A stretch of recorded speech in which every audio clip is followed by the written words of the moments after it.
महाकारुणिक भगवान तथागत बुद्ध, बोधिसत्व, भारत रत्न बाबा साहब भीमराव आम्बेडकर, हमारे श्रद्धावान उपासक उपासिकाएं तथा हमारे पूज्य वंदनीय पूज्य गुरुवर पूज्य बदन प्रज्ञाबोधि, उनके चरणों में वंदन प्रणाम।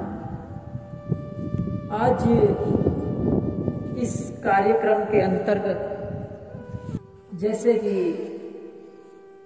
ये जो टूर हुआ था, जो एक यात्रा हुई थी, उनके अनुसंधान में ये कार्यक्रम रखा गया है।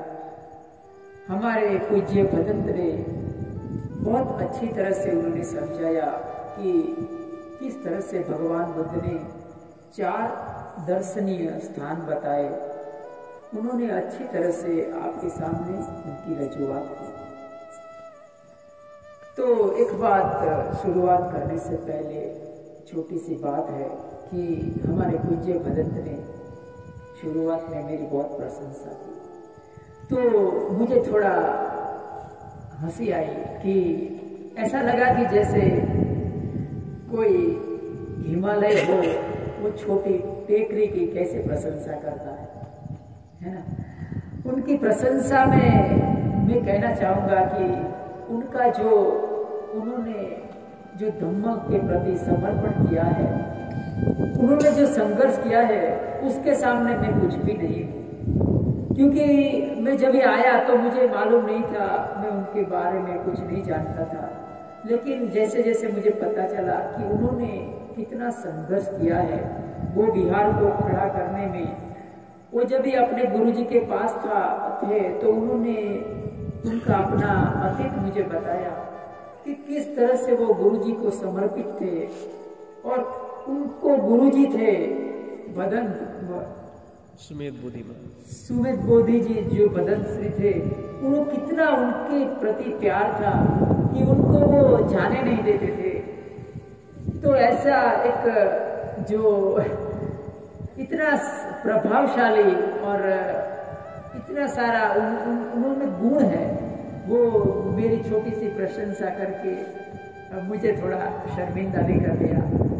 तो ये छोटी सी बात थी। विषय में हम आगे जाते हैं धम्मदेशना में। मैं हमेशा कुछ गांव में जाते हैं, हम कोई गांव में, तो हम देखने को ये आता है जिसकी वजह से मुझे थोड़ा दुख भी होता है और पीड़ा भी होती है। ये वजह ऐसी है कि हम इतर धर्म को मानते हैं। हम इतर धर्म के देवी देवता की पूजा वगैरह करते हैं। नहीं करते ना, बहुत अच्छी बात है। तो ये हम है ना बाबा साहब को समर्पित है। अगर आपने किसी भी देवी देवताओं की, माता महादेव की पूजा प्रार्थना वगैरह की, उनको मानते हैं, तो समझ लीजिए आप बाबा साहब के या अनुयायी नहीं है, बुद्धिज्म के आप अनुयायी नहीं है। बाबा साहब के साथ आपने विश्वासघात किया है। धम्म के प्रति, बुद्ध के प्रति आप विश्वासघात किया। यह एक बात है। हमें क्यों बुद्ध को मानना है? अगर आप बुद्ध को मानते हैं ना, तो आप बहुत पुण्यशाली हैं। आपने एक सही दिशा में आप जा रहे हैं। ये बात मैं अपने अनुभव से कहता हूं। आप तनिक समझने की कोशिश करना। मैंने हर घाट का पानी पिया है। हर घाट का पानी पी के मैं बुद्धिज्म को मैंने अपनाया है। मैं बुद्धिज्म को ना अपनाऊं, इसके लिए बहुत सारे लोग प्रयत्नशील थे। बहुत मुश्किल हुई थी मुझे पपज्या ग्रहण करने में। वो तो हमारे पूज्य भदंत का मैं बहुत ही शुक्रगुजार हूँ, दिल से, तहे दिल से मैं उनका आभार मानता हूँ कि उन्होंने मुझे प्रवज्या दी। याद रखिए, आप बहुत ही भाग्यशाली हैं कि आपने बुद्धिज्म को अपनाया है। बुद्ध आपका अपना धम्म है, इसीलिए आप बहुत ही भाग्यशाली है, पुण्य पारने वाले हैं। कैसे पुण्य पारने वाले हैं वो मैं आपको समझाता हूं। देखिए, मैं आपको बहुत बहुत ही एक जैसे छोटे बच्चे को कैसे समझाते हैं वैसे मैं आपको समझाने की कोशिश करूँ कि आपके सामने एक बहुत बड़ा पहलवान आ रहा है। पहलवान है, बहुत बहुत मजबूत, बहुत ताकतवर है, और उसके सामने मेरे जैसा कोई दुबला पतला आदमी आ गया और उसको वो कहता है कि तुम ये हथियार पकड़ो, ये तलवार लो। बहुत बड़ा पहलवान है, उसके सामने उसके पास एक हाथी जितनी ताकत है और उसको कहता है कि तुम ये तलवार लो, ये भाला पकड़ो, त्रिशूल पकड़ो। तो वो पहलवान क्या करेगा? क्या करेगा? उसकी प्रतिक्रिया कैसी होगी? क्या वो तलवार को पकड़ेगा? हाँ? वो त्रिशूल पकड़ेगा? क्यों नहीं पकड़ेगा? उसकी भुजाओं में इतनी ताकत है कि उसको हथियार की जरूरत नहीं है ना? उसको त्रिशूल की तलवार की जरूरत नहीं है। जो ताकतवर है, जो शक्तिशाली है, उसको हथियार की जरूरत रहता है? बताइए। जो ताकतवर है, जो शक्तिशाली है, उसको हथियार की जरूरत पड़ती है क्या? नहीं पड़ती ना। तो फिर ये क्या देवी देवताओं के हाथ में हथियार पकड़ा दिया है? तो उसका मतलब है कि वो शक्तिशाली नहीं है। अगर बुद्ध ने हाथ में गदा धारण की होती तो उसका अर्थ यह होता कि बुद्ध में शक्तिशाली नहीं है, बुद्ध में ताकत नहीं है। अगर बुद्ध के पास त्रिशूल होता तो उसका अर्थ क्या होता था? कि बुद्ध भगवान नहीं है। अगर भगवान है तो उसको हथियार की क्या जरूरत है? भगवान को कभी हथियार की जरूरत पड़ती है क्या? हाँ। फिर ये कितना हमें मूर्ख बनाने की बात है। इसीलिए भगवान जो बुद्ध थे वो कितने शक्तिशाली थे आप जानते हैं? उनको 10 बल कहा जाता था। 10 बल अर्थात उसमें इतना बल था कि शरीर का बल की बात नहीं थी, वो सूर्य चंद्र के ऊपर भी वो नियंत्रण कर सकते थे अपनी मानसिक शक्ति से, अपनी मन की शक्ति से। नालागिरि गजवरम अतिमद्भूतम दावगिजकमसनीव सदारुणंतम मेतंबुसेक विधिना जित्वा मुनिंदो तम तेज सबवतु ते जय मंगलानि। समझिए, एक हाथी था ना, वो हाथी मगध देश में बिंबिसार के राज्य में वो हाथी अजात शत्रु के जो उनका जो रहता है स्थान, बहुत ही भयंकर हाथी था वो नालागिरी नाम का। उसको शराब पिलाया था। वो हाथी को शराब पिला, इतना शक्तिशाली था वो हाथी कि उसको बांध के रखना पड़ता था 24 घंटे। ऐसे हाथी को भगवान बुद्ध के ऊपर छोड़ा गया था ताकि वो भगवान बुद्ध को मार दे। आप तनिक सोचिए कि एक सीधा साधा इंसान के ऊपर ऐसा भयंकर हाथी को छोड़ने का क्या अर्थ है? जानने वाले जानते थे कि भगवान बुद्ध के अंदर कितनी शक्ति है, कितनी ताकत है, वो जानते थे, इसीलिए ऐसे भयंकर हाथी को छोड़ा गया। तो कहते हैं कि भगवान बुद्ध ऐसे रास्ते पर जाते हैं और सामने से वो भयानक हाथी ऐसे आता है, चिंगाड़ता हुआ वो हाथी आ रहा है और लोग रास्ते पर से इधर भागते हैं, उधर भागते हैं, फुटपाथ पर चढ़ जाते हैं, अगासी पर चढ़ गए हैं, क्योंकि वो डर के मारे। वो देखते हैं पूरा रास्ता सुनसान हो गया है और सब लोग देख रहे हैं कि अभी ये श्रवण का पतन हो जाएगा, अभी अभी ये श्रवण को हाथी मार देगा। और भगवान बुद्ध और आनंद दोनों जा रहे हैं। आनंद भगवान को विनती करता है कि भगवान सामने से भयानक नालागिरी हाथी आ रहा है और वो मार देगा। तो वो विनती करता है कि भगवान आप दूर चले जाइए, मैं उनके सामने जाता हूँ, हाथी के सामने। भगवान मुस्कुराते हैं कि आनंद तुम चले जाओ, तुम चले जाओ, तुम डरो मत। और कहते हैं कि आनंद चला जाता है और चिंगाड़ता हुआ वो हाथी भयानक पशु शराब पिलाया गया था तो आता है और जैसे जैसे भगवान के करीब आता है एक दृष्टि मिलाता है वो भगवान उसको सिर्फ ऐसा हाथ करते हैं, सिर्फ इस तरह से हाथ करते हैं, वो हाथी उधर ही बैठ जाता है। वो नीचे झुक के भगवान बुद्ध के चरणों में वो गिर पड़ता है, भगवान बुद्ध के चरणों को अपना मस्तक उठ छूता है।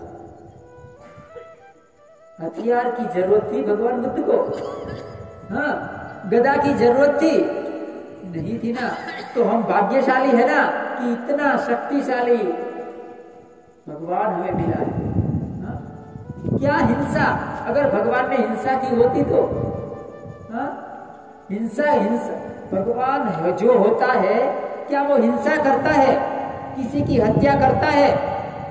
बताइए, जो भगवान होता है वो किसी की हिंसा करता है, किसी की हत्या करता है हथियार से? युद्ध करवाता है क्या?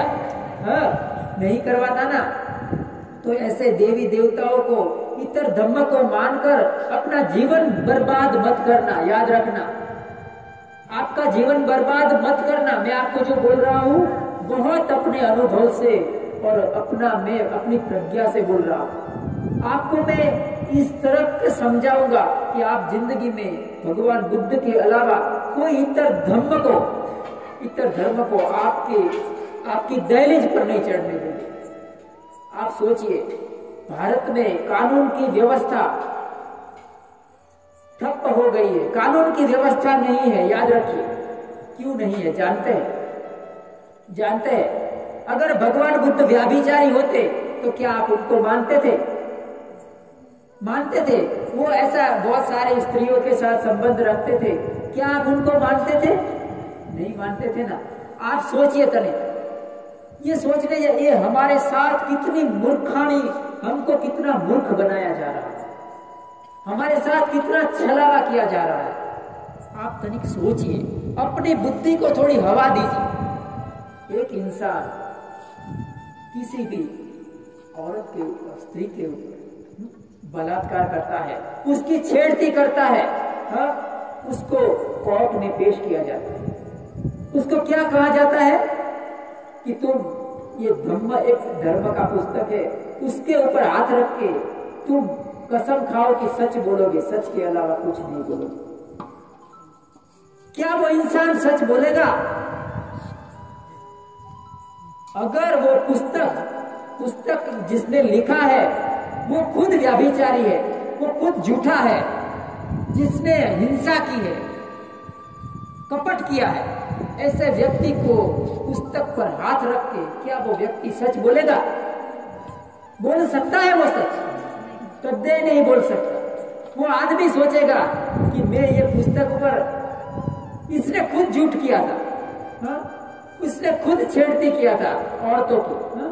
उसने खुद हिंसा किया था, तो मैंने तो छोटा सा ही काम किया है, तो मुझे क्या पाप लगेगा? इसीलिए यही कारण की वजह से भारत में कानून की व्यवस्था पूरी ठप है। याद रखना, अपने धम्म को कभी छोड़ना नहीं।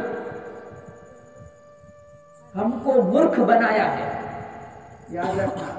हम कैसे भी है, लेकिन बुद्धिज्म है वो सर्वश्रेष्ठ है। कितने देशों में व्याप्त है, कितने देशों में है वो व्याप्त। इसीलिए आप बहुत ही भाग्यशाली है। हमेशा याद रखना कि बुद्ध अगर कपटी होते, चोरी करते, व्याभिचारी होते, हिंसात्मक होते, तो हमारे वो आराध्य देव नहीं होते थे, है ना।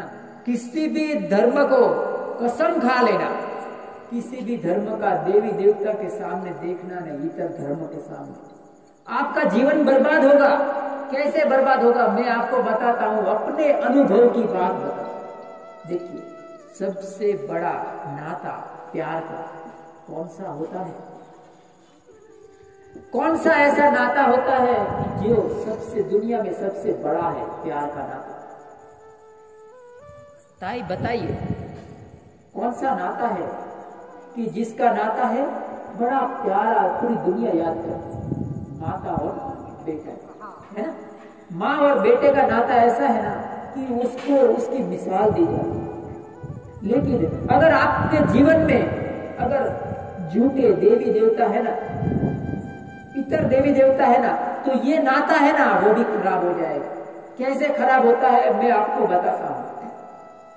एक माँ है, उसका बेटा है, उनको माँ को बेटा चला गया है, उसने बुद्धिस्ट बन गया, वो बुद्धिज्म में चला गया और माँ अलग, वो महाकाली को मान रही है। मैं नाम नहीं देना चाहता था, फिर भी मेरे मुंह पर नाम। कोई ऐसी देवी को मान रही है जिसके हाथ में हथियार है, त्रिशूल है, तलवार है, भाला, ऐसा था बहुत सारे, बहुत विकराल है देवी, ऐसी देवी को मान रही है। और उसके बेटे से वो नाराज है, माँ है, उसके बेटे से वो नाराज है, तो क्या उसके माँ के मन में अच्छी भावना आएगी क्या? वो क्या कहेंगी मालूम है? वो माँ क्या कहेंगी कि माता जी, मेरी देवी, तू मेरे बेटे के ठीक राह पर ला देना, उसको ठीक ठाक राह देना, उसका बुरा सोचेगी।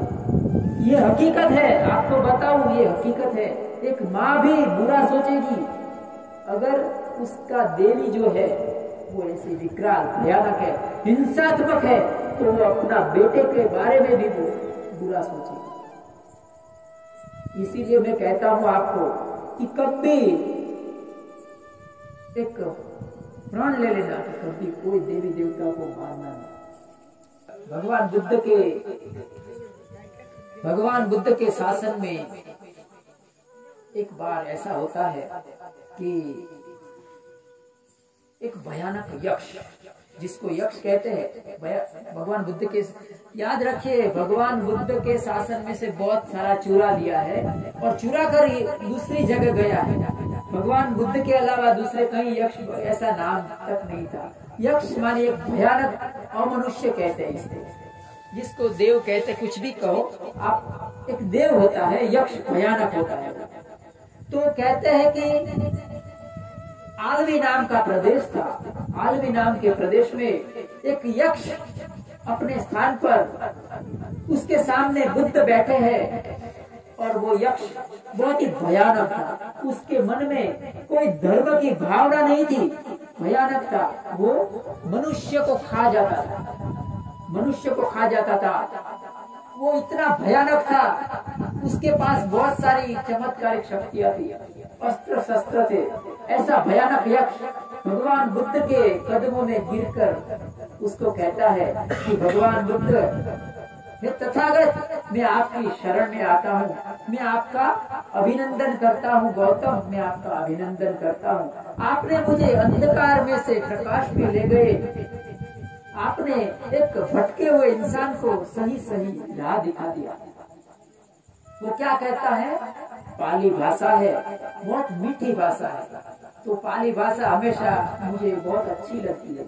वो कहता है अभिकर्मितम भो, अभिकर्मितम भो गौतमम, अभिकर्मितम भो गौतमम, निकुज्जितम वा उपज्येय, पटिच्छन्नम वा विवरेय, मूल हस्सम वा मग्गम अचिख्येय, अंधकारे वा तेल बज्योतम धारे। अर्थात अंधकार में उसको प्रकाश में लेके आ गए आप मुझे, आपका मैं अभिवादन करता हूँ गौतम, आपका अभिवादन करता हूँ। वो क्या कहता है? गामा गामम पुरापुरम नमस्समानम संबुद्धो। कहते हैं कि मैं गांव गांव में जाकर मैं तुम्हारा धर्म का प्रचार करूं। तो एक भयानक यक्ष, ऐसा अमनुष्य बुद्ध के सामने क्यों झुका? वो बुद्ध के सामने क्यों झुका? क्या वजह थी? तो आइए उस अतीत में हम आगे जाते हैं कि एक आलवी नाम का प्रदेश था, उसमें आलवी नाम का जो राजा था आलवी प्रदेश का, वो एक बार शिकार करने के लिए जाता है और कहते हैं कि शिकार करते वक्त उसको ये जो यक्ष था भयानक, उनका नाम था आलवक यक्ष। आलवक यक्ष। जय मंगल अट्ठ गाथा सुना है? सुना है जय मंगल अट्ठ गाथा? किसको आता है? आता है? मारा तिरेक अभियुजित सबरतिं घोरं पनालवक मखमथद्वयकम् कंती सुदंत विधिना जितवा मुनिंदो तम तेज सबवतु ते जय मंगला। मारा एक अभियुजित सबरज घोरम पनालवक, वो किसकी बात है? आलवक यक्ष की, जो आपको मैं कहानी बता रहा हूँ ना, उनकी बात की है, समझे? वो उसमें इसकी बात है, तो मैं उसी की कहानी आपको बता रहा हूँ। तो आलवक यक्ष वो राजा शिकार के लिए जा रहा था ना, उसको पकड़ लेता है, राजा को पकड़ लेकर उसको बंदी बना देता है। उसको राजा को कहता है कि उनको मैं खा जाऊंगा। राजा वो मानव भक्षी था, वो मनुष्य को हत्या करके उसको खा जाता, बहुत ही ताकतवर भयानक हाथ था उसके कहते हैं कि हजारों हाथी का बल था उसका। वो यक्ष इतना भयानक था कि वो राजा डर गया, डर के मारे कांपने लगा कि अभी क्या क्या है। तो वो विनती करता है कि मुझे छोड़ दो, तुम मुझे छोड़ दो। तो आलवक यक्ष उनको कहता है कि तुम्हें मैं एक शर्त पर छोड़ सकता हूँ। क्या थी वो शर्त? वो कहता है कि रोज तुम्हें इधर बहुत बड़ा गाड़ी भर के खाना और एक आदमी को भेजना पड़ेगा। एक आदमी को खाना बहुत मात्रा में लेकर एक आदमी को भेजना पड़ेगा। वो आदमी को भी खा जाऊंगा और वो खाना भी खा जाऊंगा। तू रोज ऐसा करेगा तो मैं तुम्हें बख्श सकता हूँ, तो मैं तुझे माफ कर सकता हूँ।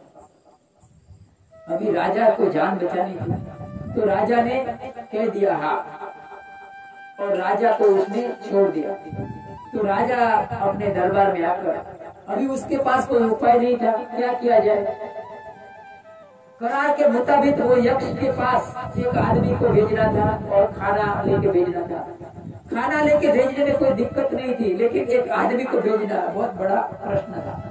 तो वो क्या करता है राजा, अपनी जेल में कैदी होते हैं ना, तो वो क्या करता है, कैदी को एक कैदी को पकड़ता है और एक कैदी को कहता है कि तुम ये खाना लो और ये आलवी नाम का प्रदेश है, उधर जाके वो खाना ये पेड़ के नीचे रख के आ जाओ, बस इतना तुम कर दो तो तुम्हें रिहाई दी जाएगी, तुम्हें मुक्त किया जाएगा, तुम्हें जेल में रहना नहीं पड़ेगा।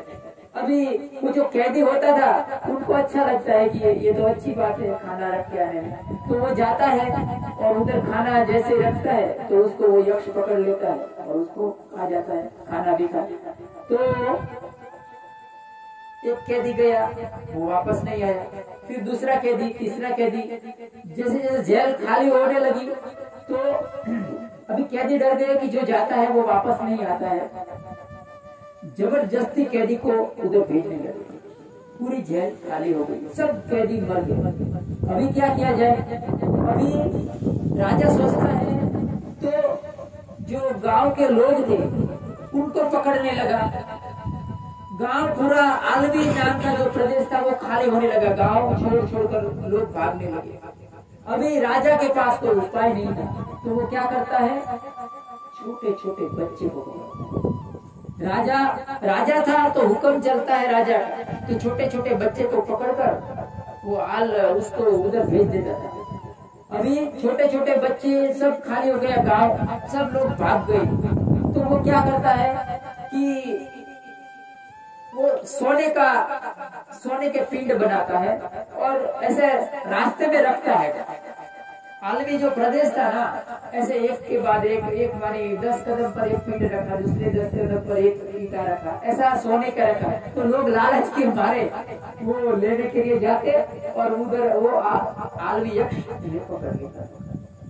कैसे भी करके ऐसा थोड़े समय चला, ये भी बंद हो गया। अभी उनके पास कोई इलाज नहीं रहा तो खुद के पुत्र की बारी आई। देखिए, इंसान को हिंसा और इतर धर्म कितनी बेहुदा हरकत कर, तो वो अपने पुत्र को भी वो भेजने के लिए तैयार हो गया। अपने खुद के पुत्र को वो आलवक यक्ष के पास, रानी रोती है, उनकी माँ रोती है, किसी की सोचता नहीं है वो उनके पुत्र को उसके आदमी लेकर वो भेज देता है वो आलवक यक्ष के पास। उनका बच्चा लेकर वो आदमी जाते हैं। दूसरी तरफ भगवान बुद्ध अपने बोधि चक्षु से देखते हैं। याद रखना कि भगवान बुद्ध के पास एक बोधि चक्षु होते हैं। वो उनको जब भी समय मिलता है तो समय समय पर वो पूरे संसार को, पूरी सृष्टि को वो अपनी दिव्य दृष्टि से देख सकते हैं।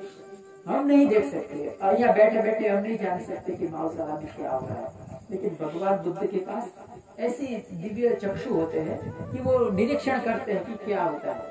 तो भगवान बुद्ध देखते हैं कि ये आलवक यक्ष के पास एक बच्चा जा रहा है और उनको मार देगी। तो देखता है कि आलवक यक्ष है ना, उनके अंदर पुण्य पारमी है, वो एक भला आदमी उसके अंदर छिपा हुआ है। तो उनकी मुक्ति के लिए उनके ऊपर करुणा करके भगवान बुद्ध सोचते हैं, उनके सामने उपस्थित होते हैं। जब भी वो नहीं था, आलवक यक्ष अपने स्थान पर नहीं था, तो भगवान बुद्ध बराबर उनके मकान में, उनके घर में जाते हैं और उनका जो आसन था, जैसे ही भगवान बुद्ध को उनके घर जाते हैं तो उनके जो आदमी थे, यक्षिणियाँ थी, उनकी बहुत सारी यक्षिणियाँ उनके पत्नी के रूप में थी। तो उनको अगवा करती है भगवान बुद्ध को कि आलवक यक्ष बहुत भयानक है, तुम चले जाओ इधर से। तो भगवान बुद्ध मुस्कुराते हैं, उनकी बात मानते नहीं है भगवान बुद्ध, और उनका जो आलवक यक्ष का आसन था उसके ऊपर बैठ जाते हैं। और जो यक्षिणियाँ थी उनको धर्म देशना देते हैं, उनको धर्म देशना सुनाने में व्यस्त हो जाते हैं। दूसरी तरफ कहते हैं कि जब आलवक यक्ष आता था ना, तो धरती कांपने लगती थी और हवाएं चलने लगती थी, गर्जना होती थी। इतना भयानक था कि आसपास जो पशु पक्षियां हैं वो चिंगाड़ने लगते थे, इतना भयानक यक्ष था। तो ऐसी आवाज आने लगी तो भगवान बुद्ध को समझ में आ गया कि आलवक यक्ष आया है। तो कहते हैं कि आलवक यक्ष भगवान बुद्ध के सामने आता है, भगवान बुद्ध को बहुत डराता है। भगवान बुद्ध का ऐसा कहते हैं कि उसके चीवर का एक कोना भी प्रभावित नहीं होता है। इतने भगवान शांति से सब उनके ऊपर वो अस्त्र शस्त्र इस्तेमाल करता है। भगवान बुद्ध को एक तनिक मात्र भी वो हानि करने में निष्फल हो जाता है। तो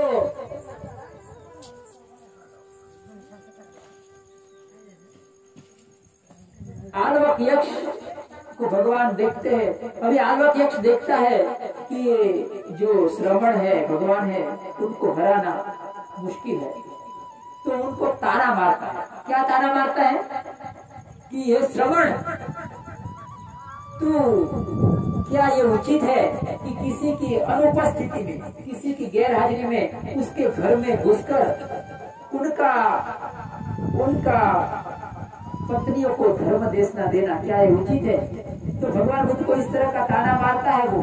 तो भगवान बुद्ध ऐसा सोचते हैं, ठीक है, वो शांत हो गए। तो भगवान बुद्ध वहां से निकल जाते हैं। जैसे ही वो निकलते हैं तो आलवक यक्ष को लगता है कि भगवान बुद्ध बोलते हैं। तो उनको क्या कहता है मालूम है कि तू वापस आ जा। तो भगवान बुद्ध वापस आते हैं।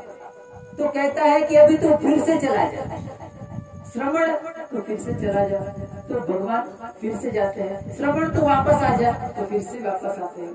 पाली में क्या कहते हैं, निकम्म समणोति, निकम्म समणोति, सादा वो सोती भगवान निकम्म।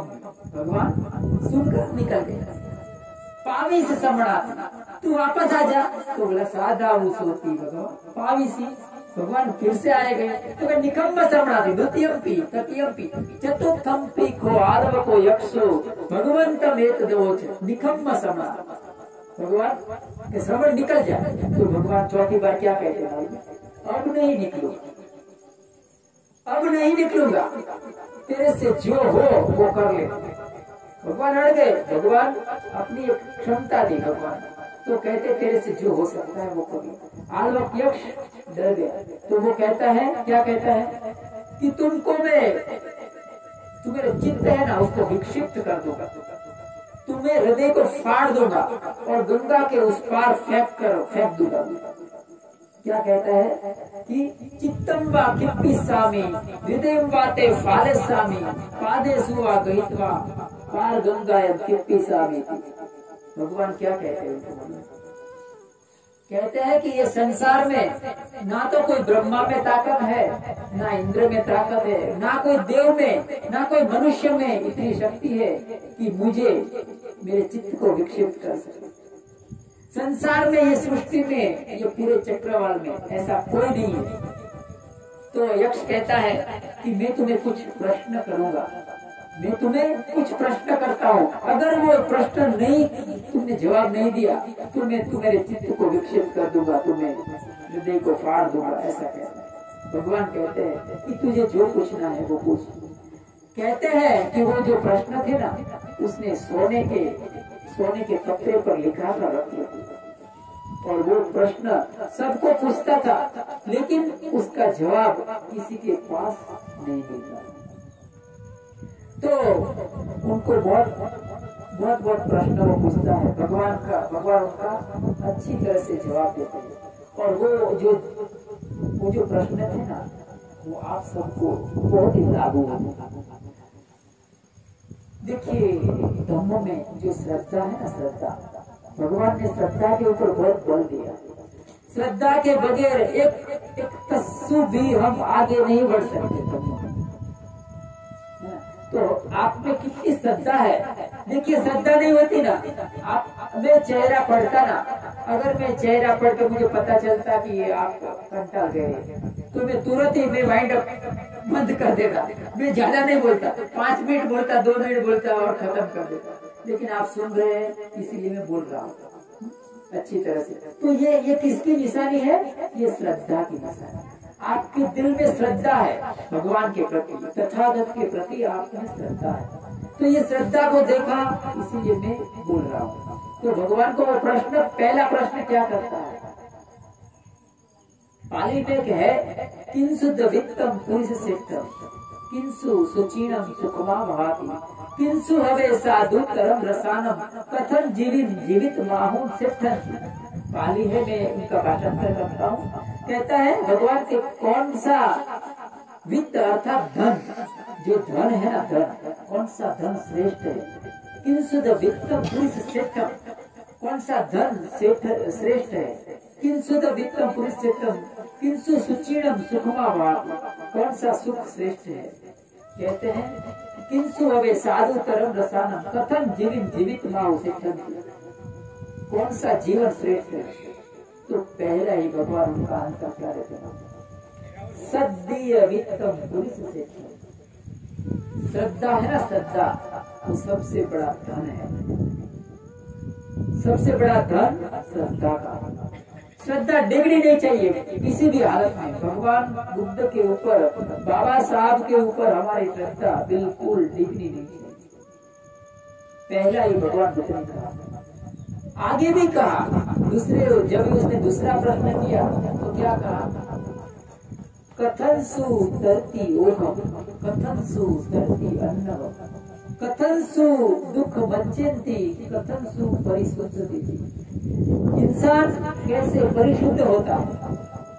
कथनसु तरति ओघम, अर्थात ये संसार है ना, उसको बाढ़ कहते हैं। बाढ़ अर्थात समुद्र है ना, ये संसार समुद्र कहते हैं। दुख का समुद्र है, सुख का समुद्र, उसको कैसे पार कर सकता है? तो भगवान बुद्ध क्या कहते हैं? श्रद्धाय तरति ओघम। क्या बोले? श्रद्धाय तरति ओघम। श्रद्धा से वो दुख की बाढ़, जो संसार समुद्र है, उसको श्रद्धा से पार कर जाता है। तो ये आलवक यक्ष ऐसा अनेक प्रश्न करता है, एक के बाद एक। भगवान उनका एक के बाद एक उत्तर देते हैं। अंत में भगवान बुद्ध को वो कहता है कि ये तुमने जो मुझे जवाब दिया, वो तुम सच्चे हो कि झूठे हो, वो किसी श्रमण या ब्राह्मण को जाके पूछो तो सही तो भगवान बुद्ध उनके सामने मुस्कुराते हैं। कथम सुदानी पुच्छेय कुथु श्रमण ब्राह्मण, मैं कैसे किसी श्रमण या ब्राह्मण को पूछूं? अहम अद्य पजानामि वो अर्थो संपराय को, मैं खुद जान लिया है। जिसने खुद ही जाना है उसको दूसरे से पूछने की क्या आवश्यकता। तो आलवक यक्ष मान जाता है, वो कहता है अर्थाय वक्त में बुद्धो वासा याळवी मागमा यो हम अद्य पजानामि अथ संपराय को, मैं धन्य हो गया कि मेरे उधर आप जैसे महान व्यक्ति आए, बुद्ध आए, मैं कृतज्ञ हो गया। ऐसा करते वो भगवान बुद्ध के चरणों में गिर पड़ता है और उनकी माफी मांगता है और उसको कहता है अभिकंतम धो गौतमम, अभिकंतम धो गौतमम, तुमने मुझे अंधकार में था, मुझे प्रकाश में ला दिया। ऐसा भगवान और आलवक यक्ष के बीच में संवाद होता था। उतने में जो राजकुमार था वो बच्चे को लेकर, आलवी का राजा था ना, उसने वो अपने बच्चे को भेजा था। वो उनके आदमी वो बच्चे को लेकर आते हैं और आलवक यक्ष था, उनको वो बच्चे को सौंपते हैं। तो आलवक यक्ष शर्मिंदा हो जाता है कि ये भगवान बुद्ध के सामने मैं शर्मिंदा हो गया। तो वो बहुत ही प्यार से वो जो बच्चा था, राजकुमार था, उनको हाथ पकड़ के वो राजा को वापस सौंप देता है और उनको उस वक्त से आलवक यक्ष बदल जाता है, वो सुधर जाता है, हिंसा उनकी पूर्ण हो जाती है, कभी हिंसा नहीं करता, भगवान बुद्ध का अनुयायी बन जाता है। भगवान बुद्ध के शासन में वो भगवान बुद्ध का बहुत बड़ा उपासक बन जाता है, वो तेरी शरण को धारण करता है। तो ऐसा भयानक आलवक यक्ष भगवान बुद्ध को किस तरह से उसकी शरण में गया था। तो हमेशा याद रखना, जब भी जय मंगल अर्थ गाथा गाते हैं, मारा तेरे अभियुजित सगरति घोरम पनालवक, अर्थात आलवक यक्ष। तो मुझे याद करना कि मैंने ये आपको उनकी आलवक यक्ष की कहानी बताई थी। तो आज के दिन मैं इतना ही कहूँगा कि सब धर्म में अच्छी तरह से रखें, धर्म को जाने, विपස්සना ध्यान करें। हम उधर भावशाला में हम ध्यान का आयोजन करेंगे, तो आप उधर आइए। और हमारा जो चैनल है उसके ऊपर रोज हमारा प्रवचन होता है, तो आपका धर्म अच्छी तरह से आप परिपक्व होंगे और इस तरह से हम हमारे समाज का, धर्म का हम कल्याण साध पाएंगे। तो आज के दिन इतना ही। सबका मंगल हो, सब सुखी हो, सबके जीवन में खुशहाली आए, सबके जीवन में धम्म आए। बोलिए साधु साधु।